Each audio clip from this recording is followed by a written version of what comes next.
contact the dive rescue team, possible homicide, human skeletal remains, Columbia Park near the golf course.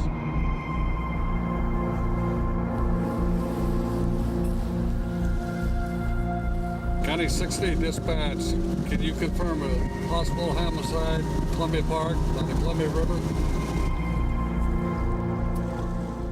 July 1996, Kennewick, USA.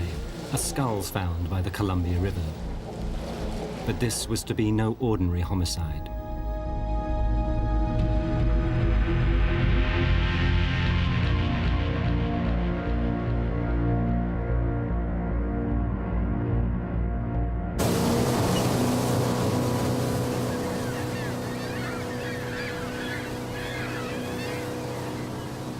The find on board, the coroner visits the site with his deputy, forensic anthropologist Jim Chatters.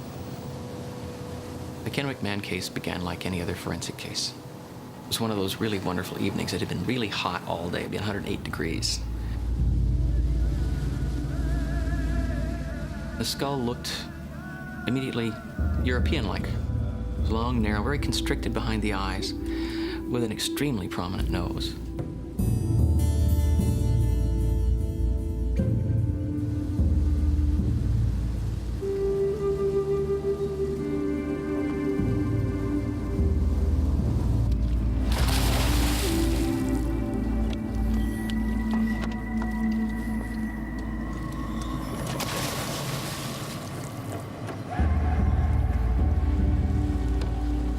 Pulled into shore, got out, and then walked along to where the flags had been laid. And then I turned away from the bank and looked at the water, and there were bones strewn just below the surface.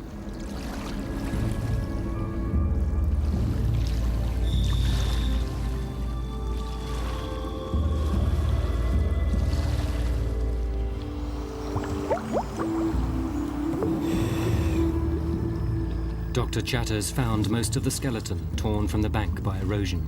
Stained with time, it was far too old to be a recent homicide.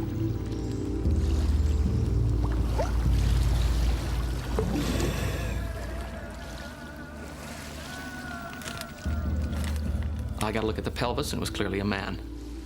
I immediately got the impression I was dealing with a European, probably an early Kennewick pioneer. I had no idea where this story was going to go at that point, other than thinking I was going to have a rather enjoyable puzzle to solve.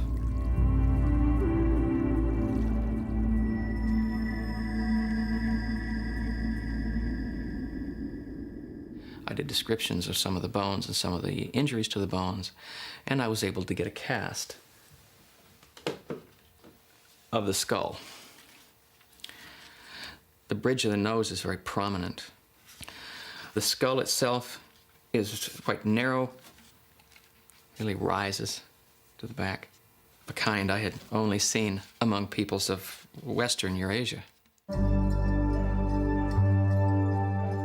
Because of the controversy that engulfed him later, Jim Chatters no longer has the real bones. Just a few casts, some measurements, and his video of a skeleton that looked European. He's quite tall. He was about 5 foot 9 inches tall. He had very long limbs. His lower limb segments, that is, his forearm and his lower leg, were quite long compared to the upper, and American Indians tend to be quite the opposite. They're short-limbed. Kennewick man had been through a great deal in his life. Injured repeatedly. He broke many of his ribs. He'd broken a foot, he'd broken an elbow, he had an injured hip. He had fused bones in his neck. This man was a bundle of pain. There were some strange parallels here that started getting a bit eerie. Here's a man my age. He's in his late 40s. He'd broken many of his ribs. In fact, he and I had broken exactly the same number of ribs. He had a bad hip. I have a bad hip. So between the two things, it was feeling a bit strange to be working with someone who was so much like me in so many ways. Chatters still assumed the bones couldn't be over 200 years old, as no European was thought to have reached the American Northwest before the 19th century. So far, nothing suggested Kennewick man might rewrite American history.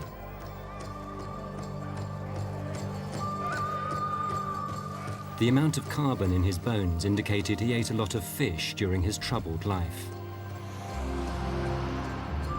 Chatters reckoned that before the corpse was washed into the riverbank, it had been savaged by dogs, hence missing bones in the chest and nose. No sign of any burial. But something didn't add up. I was cleaning parts of the pelvis off and observed a gray object inside one of the pelvis bones. I couldn't see enough of it. It was covered with soil, just packed in with soil. And eventually CAT scans showed it to be a stone spear point. Now, this isn't just any Stone Age point either. These begin to show up around 9,000 years ago, but they tend to drop out around 5,000 years. So we've got this paradox. A Stone Age object, European man. The wound had healed, but the infection killed Kennewick man. This was homicide, but how long ago?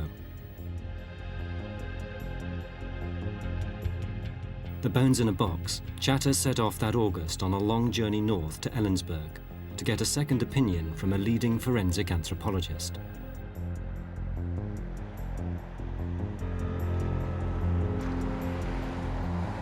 But already his every move was being watched by local Indian tribes who believed that if the bones were ancient, they must be Indian.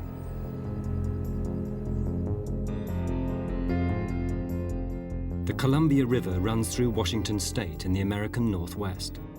If the bones were Indian, by law, tribes around Kennewick could demand their return. And many Indians believe they are the first Americans, here since ancient times, living and dying by the Columbia River.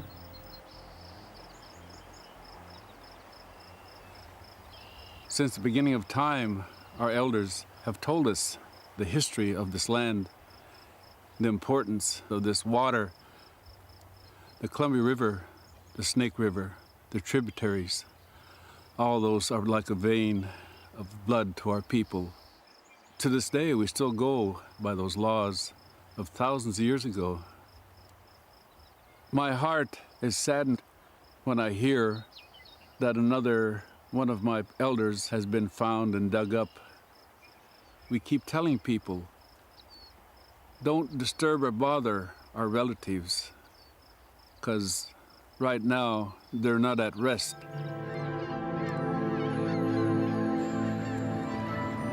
Early accounts say that just about every island in through here was a scene of hundreds and hundreds of skeletons.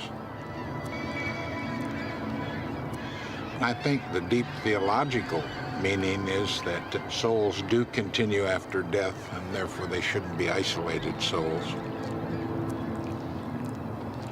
And so you bring them to an island where they're the remains of other human beings, and there's kind of a spirit community there.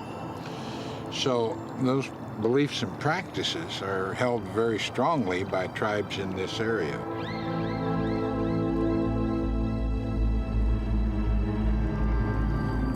My own tribe, Standing Rock Sioux, we have special beliefs about the dead, and we have sacred places on the reservation.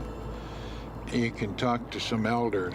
They say some of these islands have strange lights at night. And this indicates the spirits coming and going. So they're very serious about what happens at death and how you take care of the people who've departed. That's why the skeleton found in the river has become such a high priority.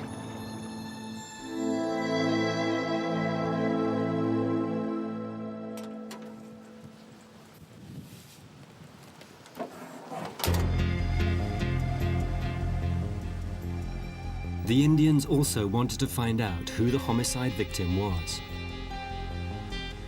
Till recently, scientists agreed the Indians were the first people in America. No Europeans before Columbus. Any Stone Age man had to be Indian. So how old was Kennewick man, and was he Indian? That August in Ellensburg, Chatters would get a second opinion.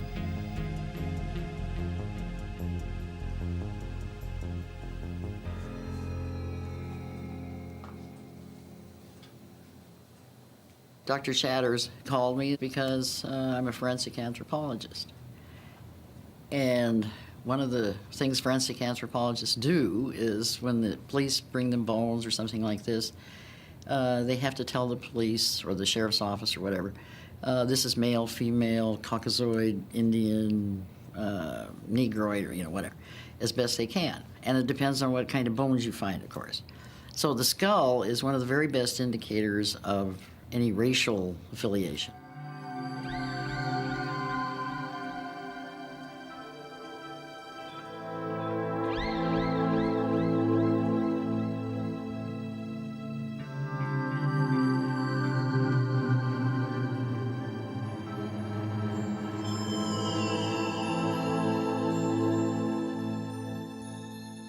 I don't believe that this fellow could have been an Indian. Take the teeth, for instance. They were not American Indian teeth. The shape of the person's orbits, where their eyes sit, that too, not Indian. The width of the cheekbones, not Indian.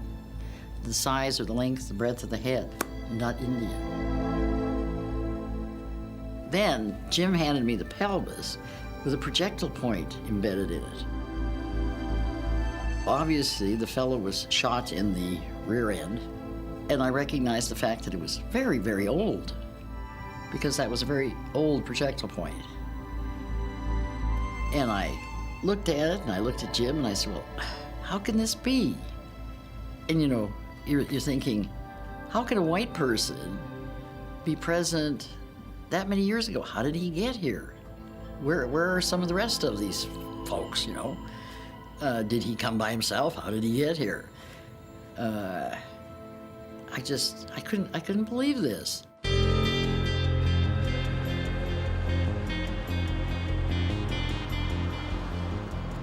With Katie's second opinion, here we have the paradox solidified.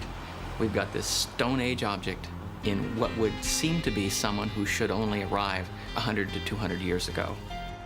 Something's wrong here. We were both agreed that this has to be solved in a higher tech way. I needed to get an age estimate on this bone. The only means to do that is to destroy some of the bone through radiocarbon dating. Some of the Indian tribes don't like that done. So if we do it, I'm going to have problems. I'll be criticized heavily for doing it. On the other hand, you can't identify an individual without studying him. Our only method for doing that was to run those tests.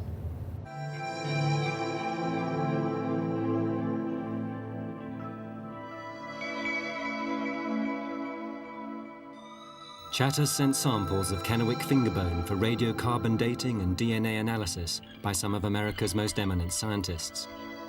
Geneticists at Davis, Northern California, have helped pioneer DNA extraction from ancient bone, and they were keen to test Kennewick man. But there was a drawback. It's quite destructive. The residue is unrecognizable as bone. We essentially grind the bone.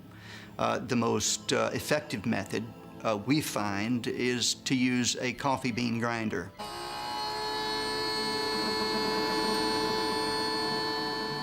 Indians are against all this destructive testing. DNA is certainly a destructive testing. And that's because they believe that the skeleton must remain whole. The spirit is attached to the skeleton or can come back to the skeleton.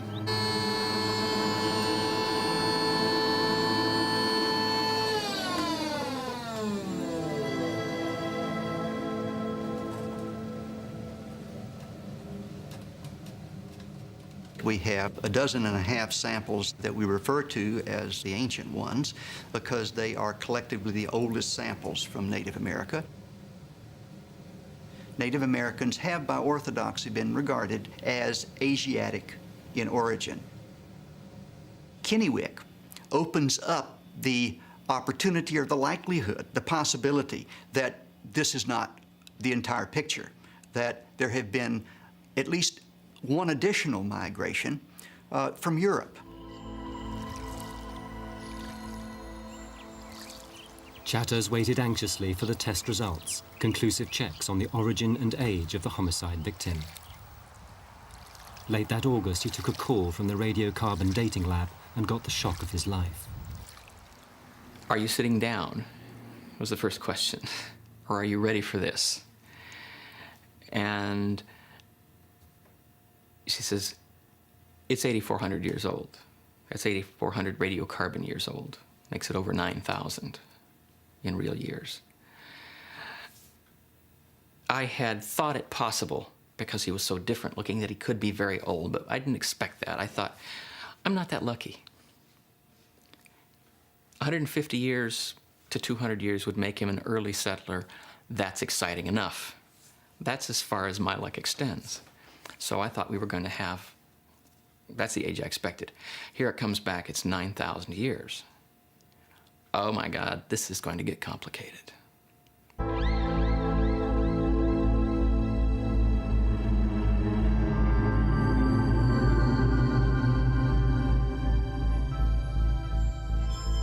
Kennewick Man was one of the oldest Americans ever found. Was he from an extinct race of ancient Europeans? Were they wiped out by the Indians? 9,000 years after his death, he was posing explosive questions. But forces who didn't want them answered were getting ready for action.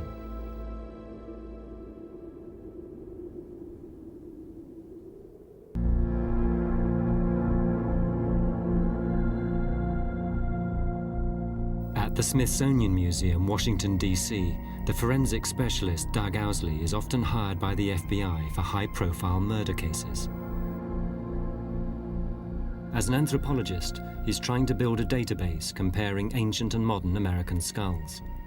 He wanted Kennewick Man flown to Washington at once for further analysis.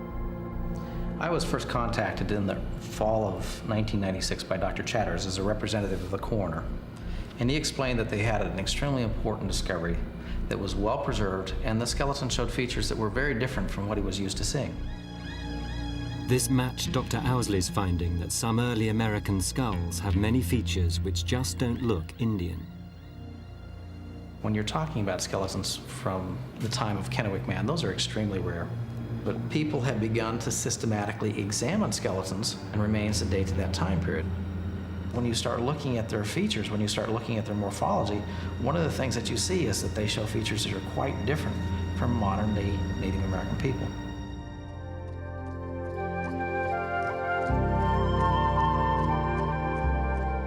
This challenges the widely held Indian belief that they were the first people in America, and confirms the suspicion of many tribes that archaeology is tainted with racism and always has been.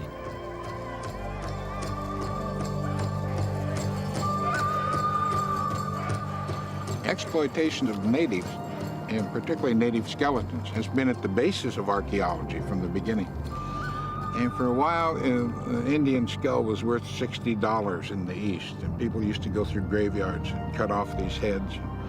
And there's stories about soldiers actually killing Indians and decapitating them, sending the heads in. So that was how the science was built. So that finally, in the late 80s and in 1990, federal legislation said you have to consult with tribes, and if a skeleton is identifiable in the culture area, you have to let them bury it. The new law gives Native Americans the right to claim human remains for reburial. It's already been used to rebury other ancient remains at secret locations.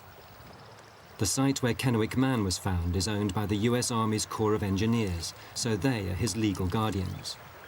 The Army and the Indians now brought the full force of the law to bear on the scientists.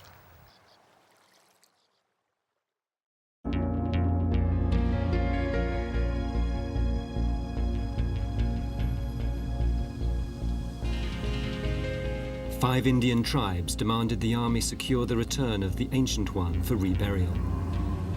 Army lawyers ordered the coroner to impound the bones for safekeeping. Late in August 1996, he visited Jim Chatters with a deputy sheriff.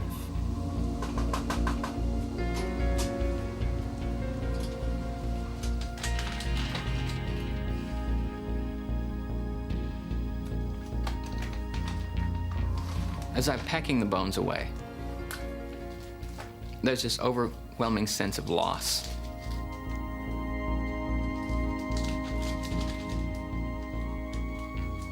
I packed each one gently in a plastic bag so that they wouldn't crush each other.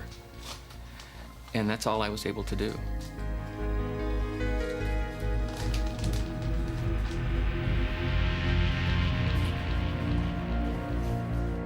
It was like someone I knew well was ill, and I couldn't do a thing to stop it.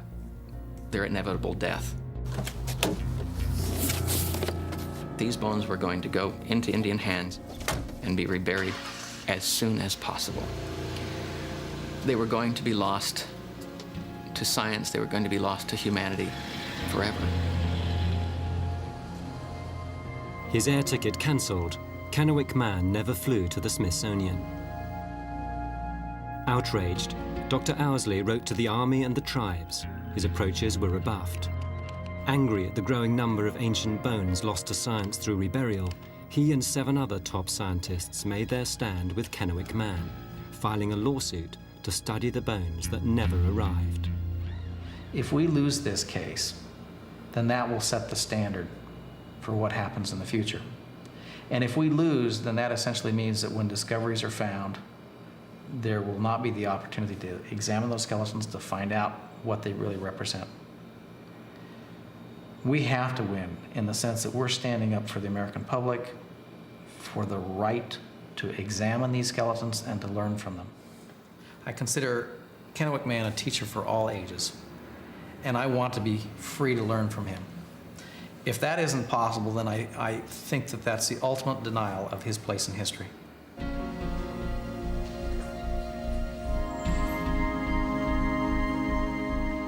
Over 9,000 years after he was killed, Kennewick Man was being put under lock and key. At the behest of the Indians, all further testing was forbidden.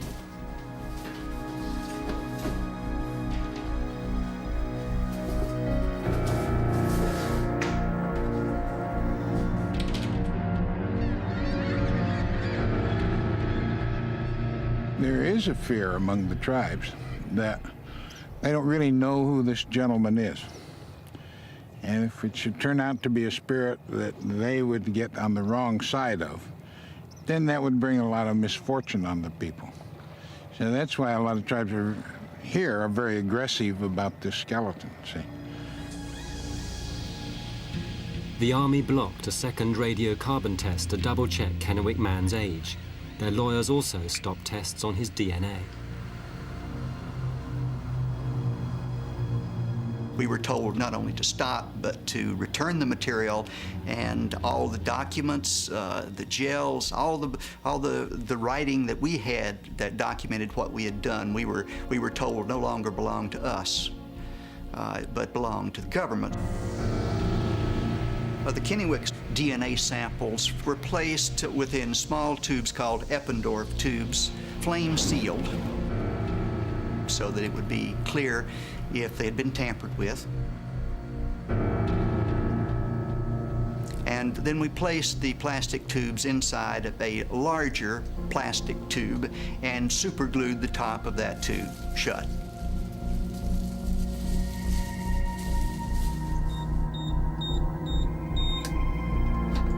For the last 2 years, the fingerbone samples have stayed locked in David Glenn Smith's safe in California, but he's forbidden by law to analyze them. We're in limbo right now.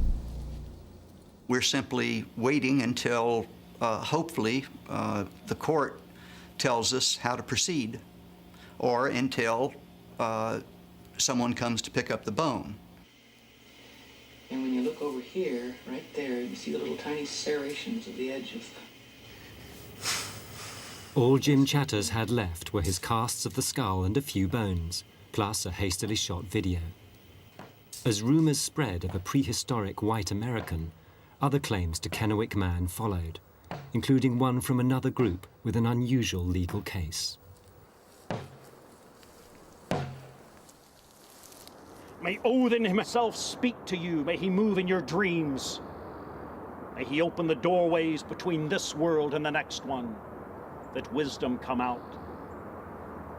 May Odin bring you mighty dreams, dreams of our kin, dreams of ancient times, dreams of the one whom we serve, the messenger from the past.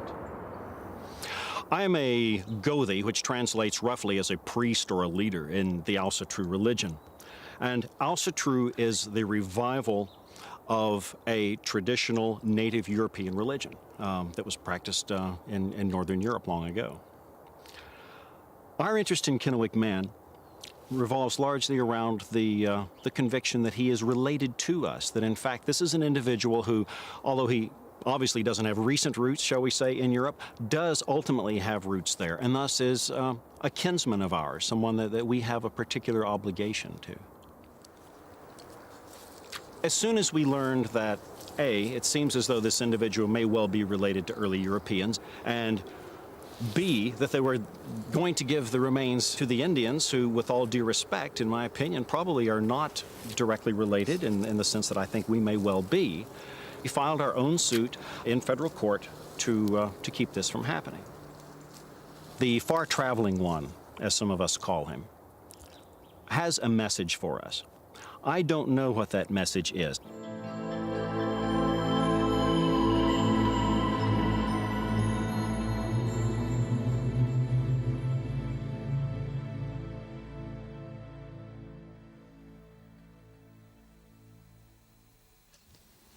When you're doing a forensic study of anyone, particularly for a long time, they actually become a person to you.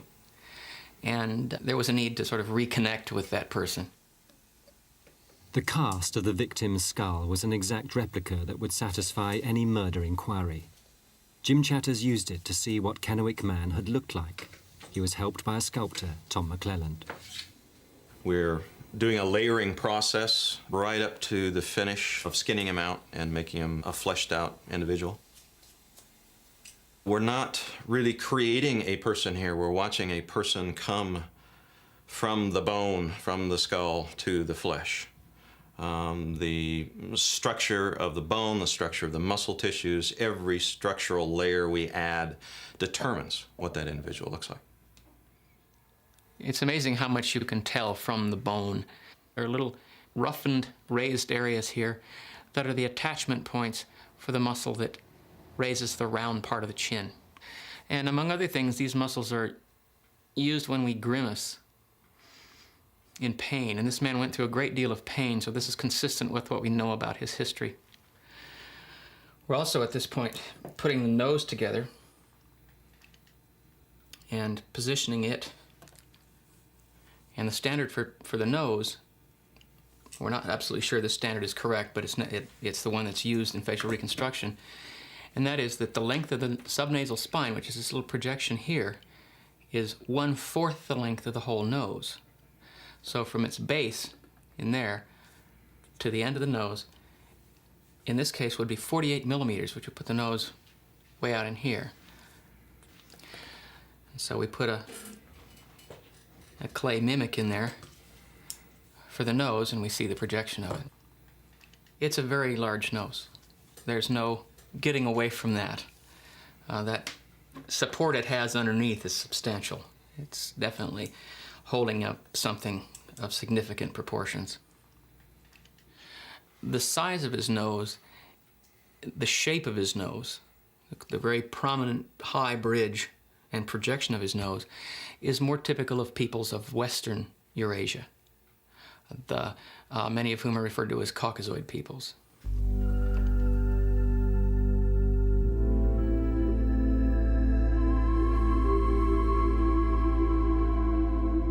What you have in the history of archaeology is one crazy theory after another, which disproved by later generations, but does considerable harm in the generation in which it's perpetrated. And what Chatters is doing is bringing back the ideas of Samuel Morton, that you can go measure skulls and tell what race they are and how intelligent they are. And this degenerated by 1840 into this idea you feel the bumps on a human head and that tells you what their moral content is. The whole thing is just crazy. It's a throwback of 150 years.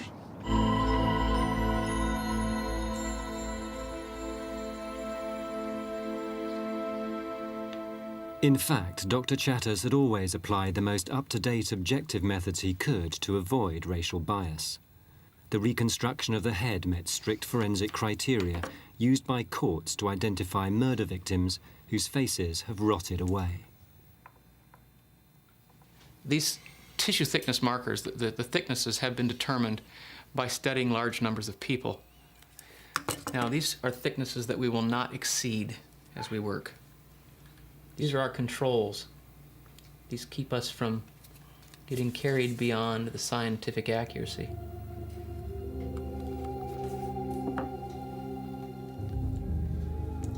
They call themselves scientists and archaeologists, and to me, they're almost like a grave robber, a person that disturbs something that shouldn't be disturbed.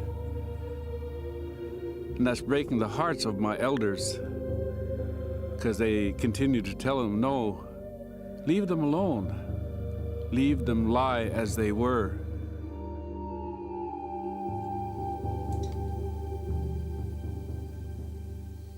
So what we're doing now is put in 21 facial muscles. The slit in that eye has been determined by a small groove in the inner edge of the eye socket and a small bump on the lateral edge of the eye socket. Stretch it in. And as we do so, his eye begins to open.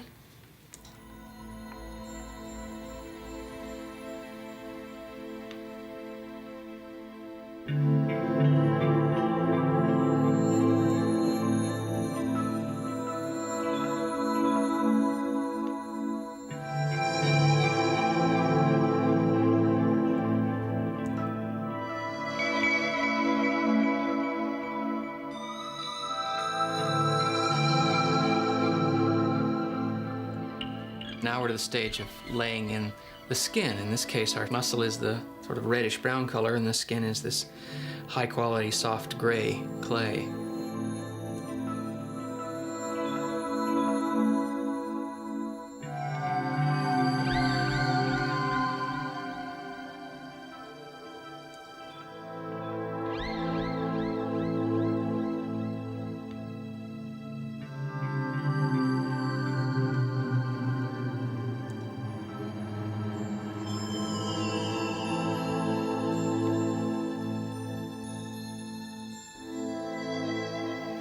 Well, when I first got a look at his completed face and turned him around and his eyes caught mine, literally, I was really transfixed by it.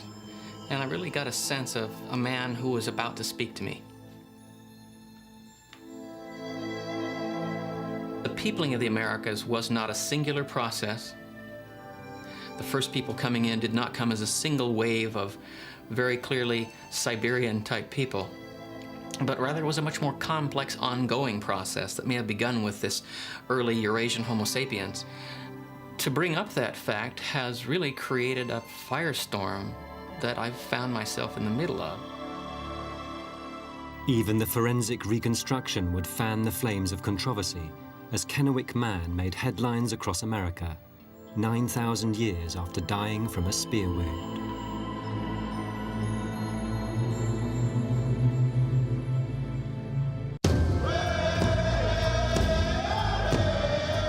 The battle for the bones has got highly political, reaching US Congress. Jim Chatters stands accused of attacking Indian rights and creating a racist icon out of Kennewick Man. To call it a racist icon is, I think, to attempt to draw attention away from the story it tells. The fact that there seems to be evidence not only in Kennewick Man, but in the other Paleo-Americans in North and South America, that these early people are different from them, seems to be very, very threatening to them. And so they're willing to say, well, you're a racist because you're bringing up an issue that we're not happy with. And it's the easiest way to silence someone is to call them a racist or a child molester.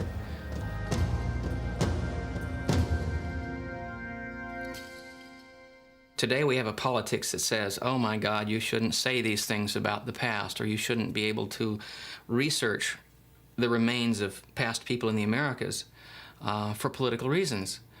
But What happens in future generations when that politics is gone and all the skeletons that once told the story of those people are also gone back in the ground and destroyed by natural soil processes? Many deny it, but behind the war of words is a fear that Indian rights and Indian land are under threat. If it turns out that the American Indians were not the first inhabitants of this continent, I understand that there would be individuals who would want to take advantage of that, particularly financial interests, people who may wish to interfere with the various treaties, with land usage, hunting, fishing rights, whatever. I don't think it has to be that way. As far as I'm concerned, the agreements and treaties with the Indian nations don't necessarily revolve around their being here first. It simply revolves around them being here, in fact, when European people showed up this time. I think the proper thing to do is to go to these tribes and say, what stories do you have about ancient times? Were there strange people here?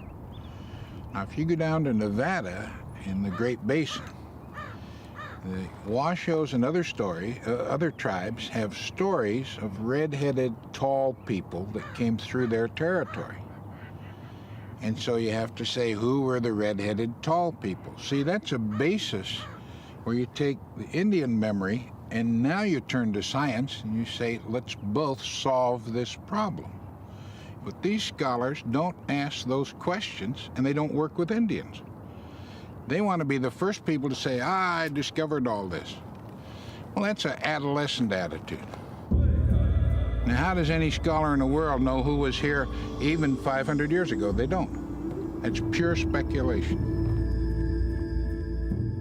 New discoveries are bringing new speculations. It's now thought some early Americans could have come direct from Europe across the Atlantic on a bridge of ice. Others may have come from Eurasia, across the Pacific. Jim Chatters believes the skull looks strangely like the Ainu, a light-skinned, narrow-skulled race still found in Japan. Other ancient Americans appear to share this look, like one found in Spirit Cave, Nevada. You take a skeleton such as the Spirit Cave male, and if you take measurements on him and ask how he fits in terms of world populations, one of the things that you'll find is that he falls outside the range of all modern groups. He's very different. But if you forced the question and said, well, who's he most like? What you would find is that he actually classifies closest to the Ainu. Right now, we don't know whether Kennewick will fit into an Ainu type of population or not. That's something we need to look at. At this point in time, we truly don't understand where these people are coming from. But Kennewick Man still can't help the scientists with their inquiries. In September 1996, lawyers ordered the coroner to transfer the skeleton to Battelle, a government lab where he'd be guarded by the army. Till they released him, stalemate, no reburial, no tests. After 2 years of legal action, he's still there. It's a little over a mile from here. The bones are very close right now. And it's really very frustrating to have them at arm's reach and not be able to touch them. I was even permitted to go in as a representative of the plaintiff scientists to look at where they were being housed and even the containers they were being kept in, but not to look at them, not to actually see the bones or to inspect the condition they were being held in.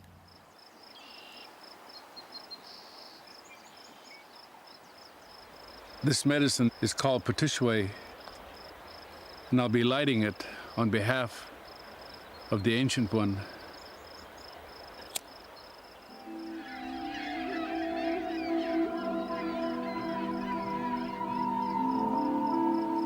Right now, the Ancient One, his soul is wandering this earth until the time that a decision is made to put him back into the ground.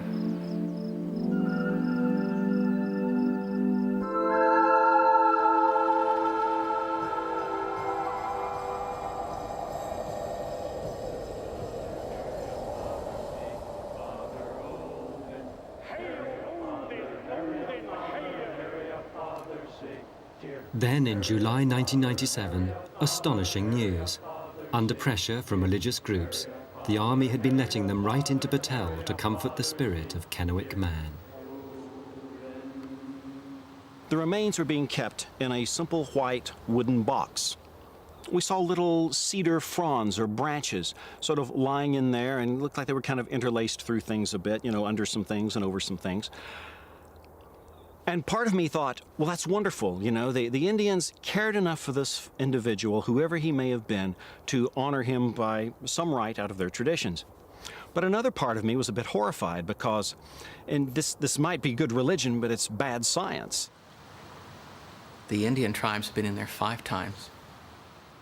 These religious ceremonies entailed adding leaves to the box, even though some of the bags were open, so the moisture could have affected the bones, could cause cracking, splitting.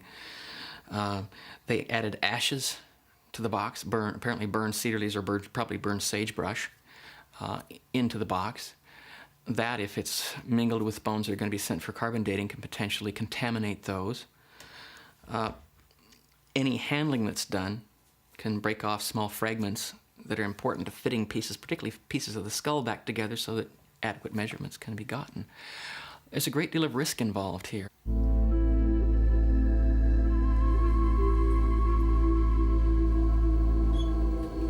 It's a bizarre story. It gets more bizarre, it seems, every day.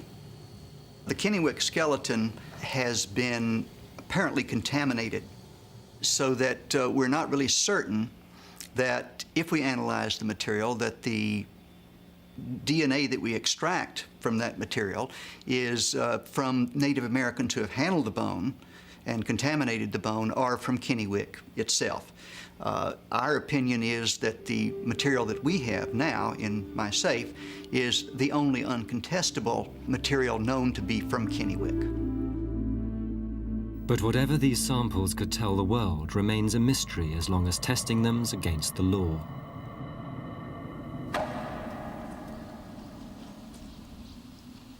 In Kennewick, things went from bad to worse for the scientists.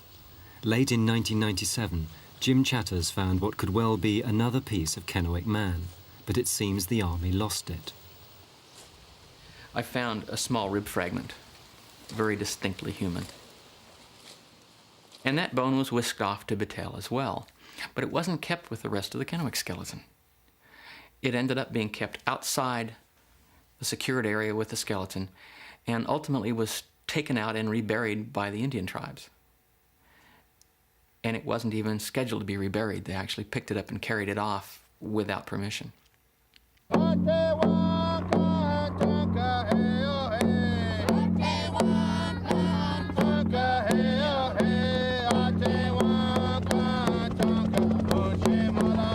Spring 1998, catastrophe for the scientists. The Army Corps of Engineers made controversial plans to protect the site by covering it with rubble. Jim Chatters and the scientists protested. Congress drew up legislation forbidding it. But under pressure from the Indians, the Army went ahead before the bill could become law.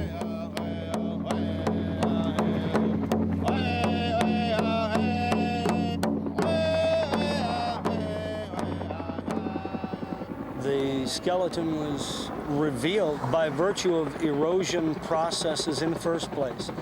To prevent additional erosion of that terrace area, it was deemed necessary and appropriate to do site protection to forestall further erosion by the rising and falling effects of the river here in the area.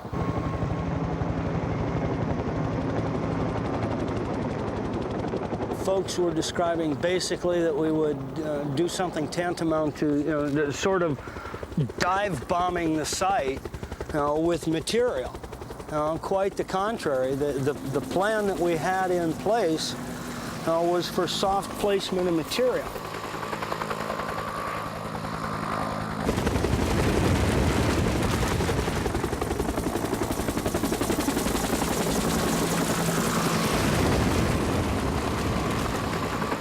We have a choice to care or not care. The ones underneath the ground, they don't have a choice anymore. That choice is gone from them. For us to desecrate these individuals to study or for whatever reason to further someone else's goals is not correct.